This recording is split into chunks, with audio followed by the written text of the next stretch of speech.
이게 제가 일주일 전에 이걸 한번 뽑아봤어요. 네이버에 독생녀 딱 치고 해보니까 쭉 나오거든요. 인플루언서 보면 독생녀 뜻이 뭐냐, 독생녀 의미, 예?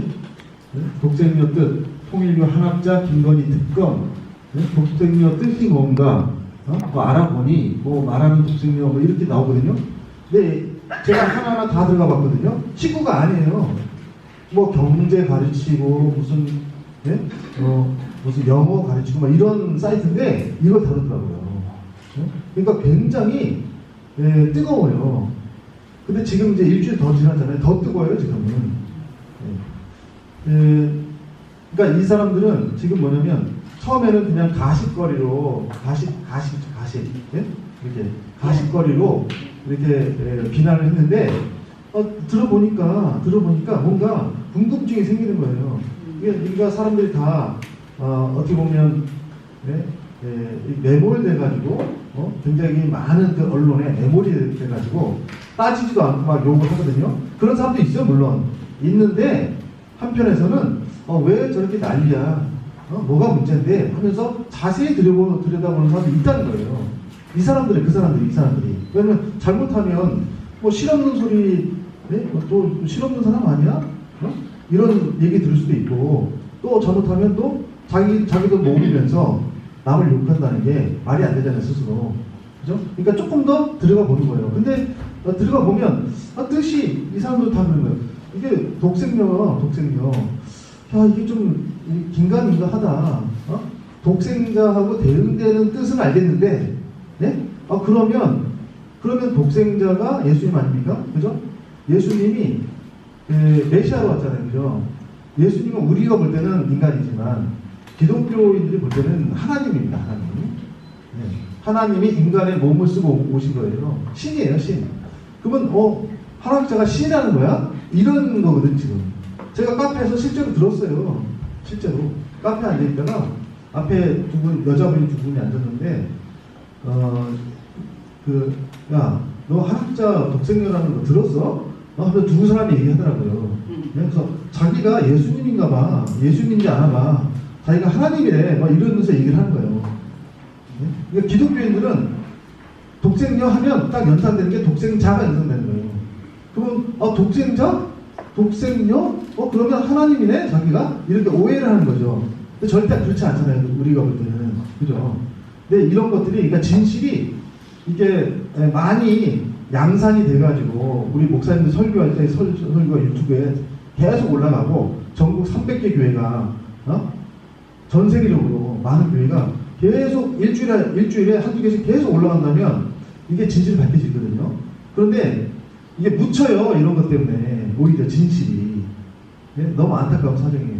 그래서 우리 식구님들도 주변에 특히 이제 자녀나 또 우리 이해를 잘 못하시는 식구님들 계시면 한번 전달을 해보세요. 자기 입으로. 그럴 때 이게 믿음이 확신이 됩니다.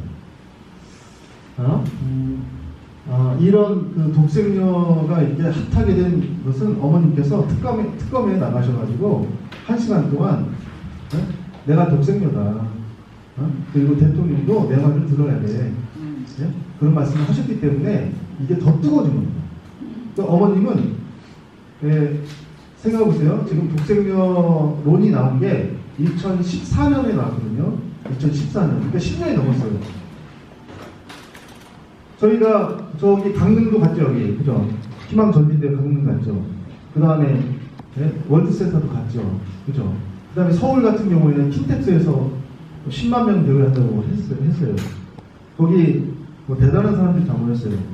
뭐 정치, 언론인, 뭐 교육가, 굉장히 많은 사람 왔어요. 근데 거기서 남북통일 희망전진대회라고 했는데 남북통일에 대한 말씀을 안 하셨어요, 어머님이. 무슨 말씀하셨습니까? 독생녀로 말씀하셨어요. 그래서 듣는 사람들이 야, 이게 무슨 생뚱맞은 말씀이냐 하시다가 말겠지. 근데 그게 그치질 않아요. 10년 동안 똑같아요. 어느 장소 누구를 만나더라도 똑같은 말씀이에요. 특검을 만나도 똑같아요. 그렇죠. 그것 때문에 이게 더 뜨거워진 겁니다.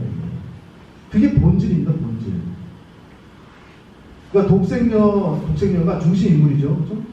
중심 인물을 빼고 되는 일이 있나 보십시오, 성경에. 중심 인물 제껴놓고, 네? 중심 인물과 하나가 안 되는데, 유대 백성들이 네? 그 섭리를 이뤄나간 경우가 있는지. 없어요. 단 한 번도 없어요. 지금 중심 인물이 최인이 됐거든요. 아버님에서 어머니로 최인이 됐죠. 그죠? 10년이 넘었죠. 그럼 우리가 과연 어머님과 하나가 되느냐. 신령과 진리로. 더러요. 제가 볼 때는 일신교는 하나가 됐어요. 진짜로. 신령적인 면에서. 그러면 이제 진리적인 면에서 하나가 되느냐. 그러니까 자기 입으로 밝힐 수 있느냐. 마음은 맞아요. 마음은 하나가 됐어. 네. 그거예요. 그런 부분을 오늘 좀 더 보충했으면 좋겠습니다. 자, 이런 문자로 갑니다. 이 책에 기반한 거고요. 이게 이제 서론입니다. 굉장히 큰 전체 복귀섭리 역사를 다뤄보겠습니다. 말씀하고 성서에 근거를 하고요. 그 다음에 이 성서가 비유와 상징으로 되어 있죠. 그러니까 원리적으로 밝히 해명을 해야 됩니다. 네? 그 다음에 또 마지막은 역사적으로 실증을 해야 돼요. 왜냐하면 이게 이론이 아니에요. 이미 이분들은 오셨고요. 살아계셔 아직도. 그죠?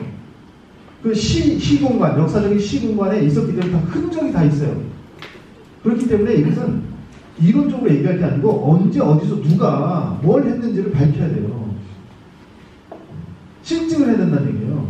이게 이론적으로 떠드는 게 아니라 선포가 아니고. 그래서 객관성을 띌 수 있느냐 없느냐. 근데 신앙 고백으로 끝나는 게 아니고. 자, 처음에는 약간 어려울 수 있습니다. 그러니까 어려워요 이렇게 생각할 수 있는데 좋은 말로 하면 이게 수준이 높다. 이렇게 생각하시면 더 좋아요. 진짜로. 네? 네. 1장 1절에 성경 창세기 1장 1절에 처음 시작이 태초에 하나님이 천지를 창조하시니라 하는 제목이죠. 여기서 하나님이라는 단어가 나오잖아요. 그죠? 하나님의 구약 성경에 굉장히 많은 이름이 있습니다. 번역돼서 그러니까 한국어로 하나님이라고 번역을 하지만 사실은요 굉장히 많아요. 제일 많이 쓰는 게 여호와 하나님, 야훼. 그죠? 여호와 하나님을 제일 많이 쓰죠. 네. 여기서 말하는 1장 1절에 나오는 하나님은요 엘로힘이라고 해요. 그러니까 히브리어는 이렇게 쓰거든요. 요렇게 가야 돼요. 요렇게. 그러니까 베리스트 바라 엘로힘 네? 하샤마이 벳 하라레츠 이렇게 읽어요. 이렇게 끝으로 이렇게. 네. 그러니까 저기 엘로힘이라는 게 이제 하나님입니다. 하나님. 근데 여기서 문제되는 게 뭐냐면 영어를 영어나 독일어를 해보면 알잖아요. 뭐냐면 단수 복수가 있어요. 그래서 she is라고 해요. she is 그죠? he is 이렇게 얘기하죠. 그죠? 그 다음에 they are 그죠? 복수면 are로 받아야 되잖아요. 동사를. 그죠? 근데 여기 보면 하나님이 태초에 하나님이 천지를 창조했고 이렇게 했을 때 태초에가 베리시트입니다. 창조했다가 바라예요. 바라. 근데 창조했다가 단수 동사예요. 단수. 근데 뭐냐면 엘로힘은 복수예요. 신들. 신들. 근데 이거를 번역하기를 하나님이라고 해요. 정확히 하면 하나님들이에요. 네? 단수는 엘로하예요. 엘로하. 단수가 신, 하나님, 신. 그런데 신들이라고 했죠. 엘로힘. 그러면 복수로 썼으면 복수로 받아야 될 거예요. 동사를. 왜 단수로 받는 말이에요? 네? 이상하잖아요. 문법이 안 맞아요. 그죠? 근데 간단히 생각하면 어렸을 때 이런 경험 있습니까? 저는 한 번 있는데 사고를 쳐가지고 담임선생님이 야, 너 내일 부모님 모셔와. 그 부모님이 한 분입니까? 두 분입니까? 한 분일 수도 있고 두 분일 수도 있어요. 그죠? 애매한 부분이 있는 거예요, 이게. 그죠? 그러니까 그렇게 생각하면 돼요. 그러니까 하나님 여기서 말할 때 하나님이 절대 두 분은 아닙니다. 남자 하나님이 있고 여자 하나님이 있는 게 아니에요. 근데 우리는 알아요, 그걸 이성성상이라고 그러죠. 그죠? 한 존재 안에, 예? 남성의 성격도 있고 여성의 성격도 있구나. 그걸 이성성상이라고 하죠. 그렇게 보시면 돼요. 자, 그래서 27절에 하나님이 자기 형상고 하나님의 형상대로 사람을 창조하시되 남자와 여자를 창조하시고 하죠. 그 맞죠, 이게? 앞에서 얘기했잖아요, 그죠? 신들이니까, 하나님 들이니까, 거기는 남성격 하나님도 있고 여성격 하나님도 있는 거 아닙니까? 그러니까 그 형상대로 창조할 때 남자와 여자를 창조했다는 거 아니에요? 이게 맞아 떨어지는 거죠, 이게. 그죠? 그러니까, 드리고 싶은 게 뭐냐면, 하나님은 결국은 부모라는 거야, 부모. 한 사람이 아니고, 한 쌍의 부모라는 거예요. 다른 것도 다 암수로 다 돼 있잖아요. 그죠? 이성성상으로. 그 다음에, 이제 출애굽기에 보면, 모세가, 시내산에 올라갑니다. 금식을 합니다. 석판을 받아갖고 내려오잖아요. 석판이 2개예요. 2 증거판이 그 손에 있고, 2 증거판. 그래서 내려왔더니, 금송아지 만들어 놓고, 이제, 축제가 벌어졌어요. 예? 이집트에서 하던 축제가. 그래서 화가 났어요. 그거 던졌죠. 깨졌어요. 그리고 다시 올라갑니다. 하나님 다시 올라가라 해가지고 40일 금식을 또 해요. 또 봤는데 또 2판이에요. 석판이 하나가 아니고 2개. 그래서 석판은 뭡니까? 거기에 글씨가 써져 있죠. 10계명.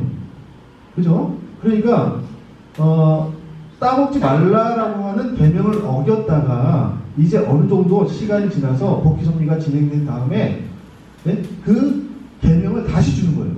그런데 10계명으로 주는 거예요. 네? 근데 나중에는 뭡니까? 이제 성막에 들어가죠. 그죠? 그 사막에서 그 다음에 나중에 이제 안창갑니다. 가나안 들어갑니다. 그러면 멋지게 성전을 지어요. 그죠? 예수님 때는 어떻습니까? 예수님이 실체 성전으로 오시잖아요. 그러니까 결국은 뭐냐면 이거는 말씀을 완성한 실체를 의미하는구나, 상징하는구나. 본래 말씀을 잘 지켰던 아담과 하와를 의미하는구나. 이것도 쌍이란 말입니다. 왜 똑같은 걸 두 개를 똑같은 걸 만듭니까? 석판을 하나만 만들면 간단할 거예요. 똑같은 건데, 그죠? 그러니까 말씀의 완성 실체가 남자 완성 실체가 있고, 여성 완성 실체가 있는 거구나. 이렇게 이해하면 좋겠습니다. 자, 이게 6,000년 역사가 다 들어갑니다. 물론 성경 역사는 6,000년이고요. 뭐 지구과학으로 보면 지구가 45억 년 됐어요. 땅이 40억 년 됐어. 땅이. 예. 그죠? 하지만 이 성경적으로 봤을 때, 성경에서 그 연수를 카운팅했을 때 6,000년을 보죠. 그걸로 봤을 때 이걸 그린 겁니다. 결국은 2가지인데, 2가지. 하나는 목표입니다. 이 목적이 뭐냐? 섭리의 목적이 뭐냐? 그것은 참부모를 잃어버리기 때문에 참부모를 복귀하는 게 목적이에요.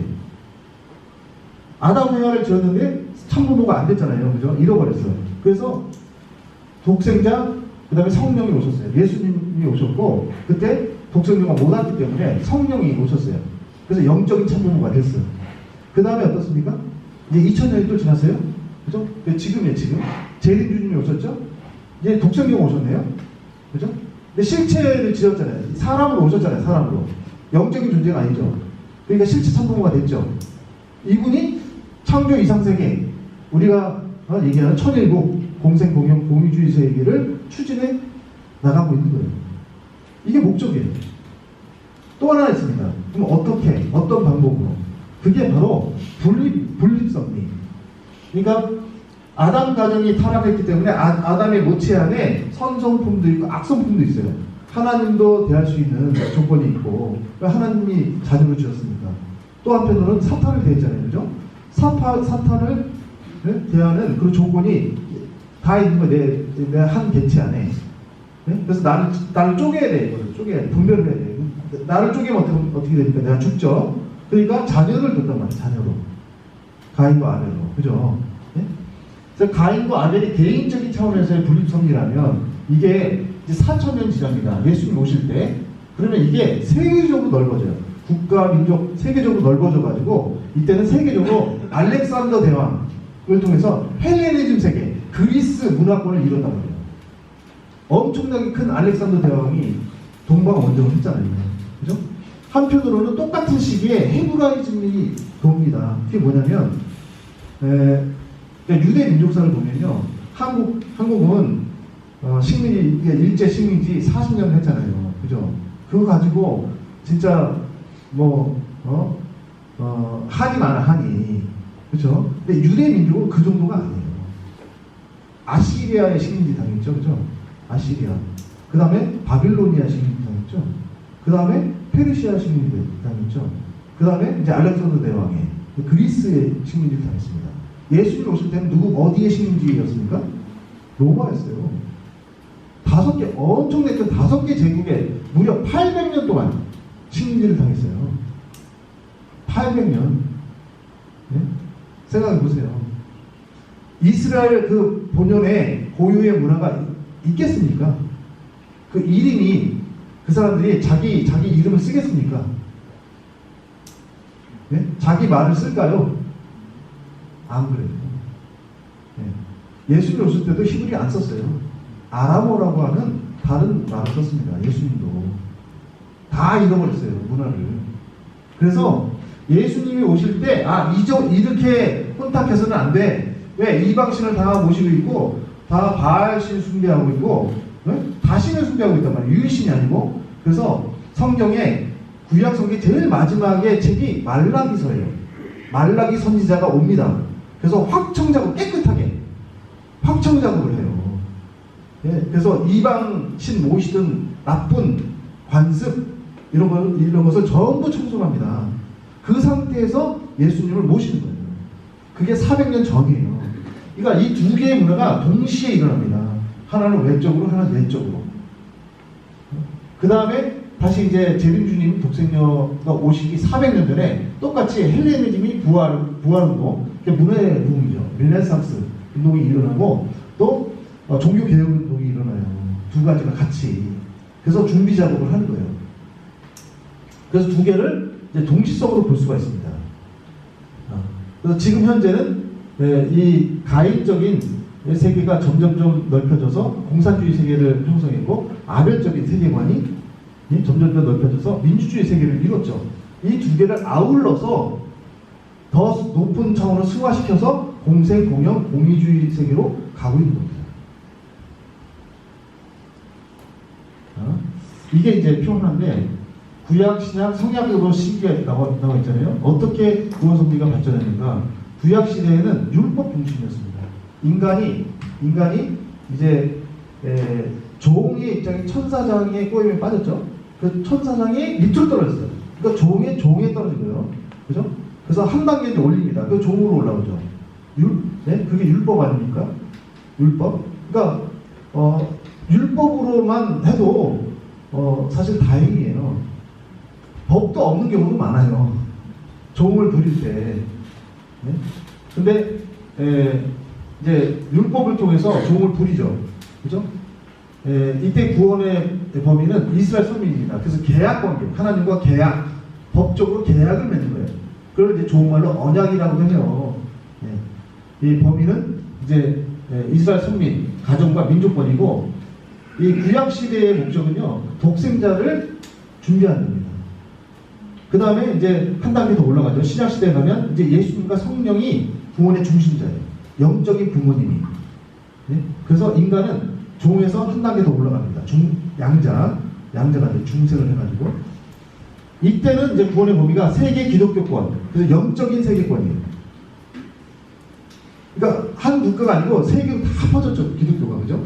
네, 그렇기 때문에 이제 세계권으로 넓혀졌고, 이때는 이 목적이 독생녀를 준비하는 겁니다. 맞이하기 위해서 준비하는 거예요. 그 다음에 성약시대, 이때는 참 부모님이 구원의 중심이시죠. 인간도 이제 더 한 단계 높아졌죠. 그래서 직계 자녀에, 우리는 직계 자녀예요. 축복을 받았기 때문에, 우리는. 그 다음에 구원의 범위는 전 세계 축복 가정. 그 다음에 우리를 통해서 회원받고 축복받은 영계 조상님까지. 천주적인 이제 실질권이에요, 이제. 이게 더 넓어졌어요. 이때는 뭡니까? 이제 창조 이상을 이루는 천일국을 창건하는 게 목적입니다. 그러니까 시대에 따라 범위가 넓어지고 또 구원의 대상이 달라지는구나 알 수 있죠. 자, 이게 이제 예수님 오실 때 당시입니다. 이게 보시면 400년 전인데 아까 말씀드렸듯이 헬레니즘과 헤브라이즘이 동시에 일어났다고 했잖아요. 헬레니즘은 이성과 경험 중심의 이상적인 인간성을 추구했습니다. 이 대표적인 사람은 뭐냐면 그리스 철학자예요. 아리스토텔레스, 플라톤, 소크라테스 이런 사람들이 나왔을 때, 피타고라스 이때 당시에. 그러니까 지금 우리가 어떤 사상, 어떤 과학, 어떤 문화도 결국은 헬레니즘의 반복입니다. 플라톤과 아리스토텔레스의 반복이에요. 플라톤은 형이상학을 주장했고 아리스토텔레스는 형이하학을, 그러니까 현실 세계를 중시했고 아리스토텔레스 현실 세계, 플라톤은 이상 세계를 중시했어요. 두 가지의 반복이에요. 두 가지 반복. 지금도. 그래서 이 헬레니즘의 문화를 하나로 표현하라 그러면 조각상입니다. 그러니까 그리스나 로마에 가면 조각상이, 멋진 조각상이 있잖아요. 그죠? 그러면 팔등신으로 비너스도 보면 얼마나 예쁘게 돼 있습니까? 그게 이상적인 인간성을 그린 거예요. 아주 이 날렵한, 아주 군더더기 없는, 아주 표준적인, 아주 아름다운 인간. 그러니까 이거 인본주의를 형성한 거예요. 인간 중심적이에요, 사상이. 그래서 이성, 과학이 발전한 거예요. 이것이 고대 그리스 로마 문화권을 형성했고요. 이게 가인적인 인생관의 세계관을 형성한 겁니다. 한편 또 똑같이 같은 시기에 이제 이스라엘 땅에서 팔레스타인 땅에서 아까 말씀드렸듯이 말라기 선지가 와가지고 그 이방의 잡교 문화를 다 없애버리고 유일신 그 문화를 세웠거든요. 그게 헤브라이즘이에요. 그래서 계시 중심으로 절대신, 유일신을 추구했고 종교와 윤리가 발전합니다. 이것이 이제 주데오 크리스찬티, 그러니까 종교와 윤리를 근본으로 한 이제 종교 문화권을 형성하죠. 이게 아변적 세계관이에요. 두 개가 같이 갑니다. 계속. 우리 이제 여기 이 얘기를 하면 이제 걸리는 분들이 있어요. 다 이게. 왜냐면 일단 단어가 어려워. 단어가. 헬레니즘, 헤브라이즘. 이거 언제 들어도 이게 기억도 안 나. 그죠? 그런데 사실은요, 고등학교 1학년, 중학교 3학년은 다 배워요. 다 배워요. 네? 그리고 세계사도 이거 필수예요. 근데 요새는 수능 볼 때 세계사가 필수가 아니거든요. 국사는 필수라도. 그죠? 그래서 문과, 이과가 나누잖아요. 이과는 이제 멀어져 가요. 점점점. 문과는 이쪽으로 갑니다. 그래서, 이거 친근한 소리 얘기해요. 문과는. 네? 다 들었던 얘기예요. 네? 근데 그것이 별도의 역사가 아니에요. 모든 역사는 전부 다 메시아의 수렴이 돼 있어요. 목적이 다 그쪽으로 가게 돼 있는 거예요. 이것 따로가 아니에요. 객관적인 언어로 메시아를 증거해야 돼요. 예수님 오셨을 때입니다. 예수님은요, 유대 이스라엘 민족이었고 유대인으로 온 거예요. 유대교를 믿은 거예요. 예수님은. 그죠? 예수님이 기독교 만들지 않았어요. 근데 유대교는요, 크게 4가지 분파가 있었습니다. 4개. 네? 통일교는 몇 개 분파가 있습니까? 몇 개 있습니까? 여기서 제가 보니까 벌써 여기서 떠오르는 게 있어요. 실제로 많아요. 네, 많습니다. 네. 그런데 이때는 크게 4가지 분파가 있었어요. 사두개파. 이게 뭐냐면 그리스 로마 정권 왕에 딱 붙어가지고 잘 먹고 잘 사는 귀족층. 이 사람들은 영계도 안 믿어요. 그 다음에 제일 유명한 바리새파가 제일 존경을 많이 받았습니다. 이 사람들이 선생이라고 불렀던 사람들이에요. 서기관, 제사장 이런 사람들. 그래서 어떻게 하면 유대교의 이 전통을 잘 지킬 것이냐, 발전시킬 것이냐, 거기에 굉장히 그 골몰했던 사람들, 거기에 노력을 많이 했던 사람들. 그런데 결국은 이 사람들이 메시아를 죽입니다. 이 사람들이. 그러니까 교권주의자 한마디로 유대교를 중심한 사람들이에요.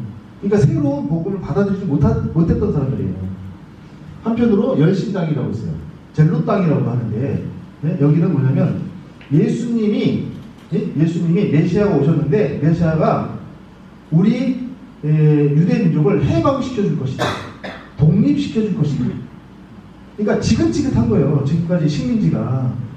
그러니까 비나이다. 아무 희망이 없어요. 하루 이틀도 아니야. 1년도 아니고 뭐 몇 년 동안 식민지했다고요? 800년. 그래서 예수님의 제자 중에도 젤롯당이 있었어요. 열심당이. 누굽니까? 시몬이라는 사람이 젤롯당이었어요. 그래서 예수님 정치적인 예수님이 본 거예요. 아, 저분은 대단한 분이야. 아, 내가 따라야 돼. 그런데 목적이 뭐냐면 종교적인 예수를 본 게 아니라 정치적인 예수를 본 거예요. 그 다음에 SNF라고 있습니다. 이 파는 뭐냐면 보니까 세상이 다 썩었어. 거기에 이제 유대교까지도 썩었어. 보니까 바리새파 잘 믿는다고 하지만 사실은 그러지 않아. 다 타협하고 있어. 어떻게 하면 이 혼란한 우리 식민지 당하고 있는 우리 이 환경 속에서 어떻게 하면 유대교를 지킬까? 그 어떤 신앙의 뿌리보다는 오히려 유대교 그 그 종교에 매몰돼 가지고 타협을 해요. 자꾸 로마와 그리스 정부랑 타협을 해요. 그래서 이게 글렀다 이거. 희망이 없다. 그래서 사막에 가가지고 굴 파가지고 여기서 이슬 받아먹고 사면서 메뚜기 잡아먹고 낙타 옷 입고 필사 성경 필사하면서 목욕 제기하고 기도했던 사람들, 메시아만 기다렸던 사람들, 이 사람을 SNF라고 합니다. SNF. 그러면 여러분이 이제 하나님이에요. 그러면 메시아를 보내요. 누구한테 보내겠습니까? 제일 잘 믿는 사람들 누구예요? SNF예요. 그래서 세례요한이 SNF예요. 자, 세례요한이 지금 예수님에게 세례를 주죠, 그죠? 원래는 세례라는 건 없었습니다. 그 전에는 없었어요. 그러면 그 전에 할례, 그러니까 남자의 양육 찢어서 피를 내는, 사망의 피를 뽑는 할례가 이제 선민이라는 뜻이잖아요, 그죠? 그런데 이제 바뀝니다. 예수님 때 이게 세례요한서부터. 그래서 회개하라 하면서 죄를 씻어줘요. 그죠? 요단강가에서. 그러니까 없던 의례가 생긴 거죠. 자, 이게 이제 예수님 때입니다. 이게 이 그리스 세계에서 로마 세계도 좀 이쪽으로 왔죠, 그죠? 옮겨졌죠. 이 세계 중심이에요, 그때 당시에. 모든 길은 로마로 통한다.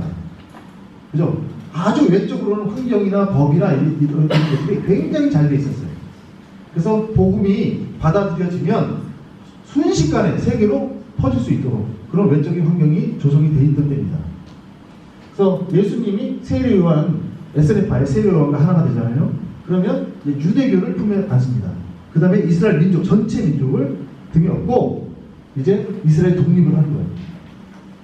그리고 로마 세계와 로마 제국 헬라 세계를 통해서 복음이 순식간에 세계로 나가는 거예요. 이게 하늘이 예비했던 거예요. 길이. 그런데 그렇게 안 됐죠, 그죠? 벌써 세례 요한과 예수님이 하나가 안 됐죠. 세례 요한이 예수님 증거는 했지만 모시지 않았어요. 자기 제자들이 예수님께로 몇 명 왔다 갔다 했거든요. 그것을 좋게 보지 않았어요. 세례 요한이. 그러면서 갈라집니다. 결국 기득권이에요, 결국은. 자, 그래서 이스라엘 선민의 불신으로 예수님이 이제 십자가 돌아가셨잖아요. 그 부활 승천하셨는데 이제 마지막으로 이제 다시 오겠다고 하셨죠. 다시 와서 뭐 한다고요?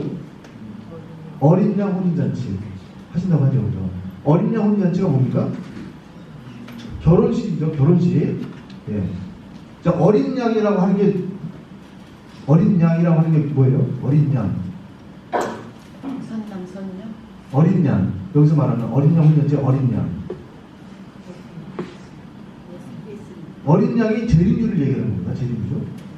앞으로 오시는.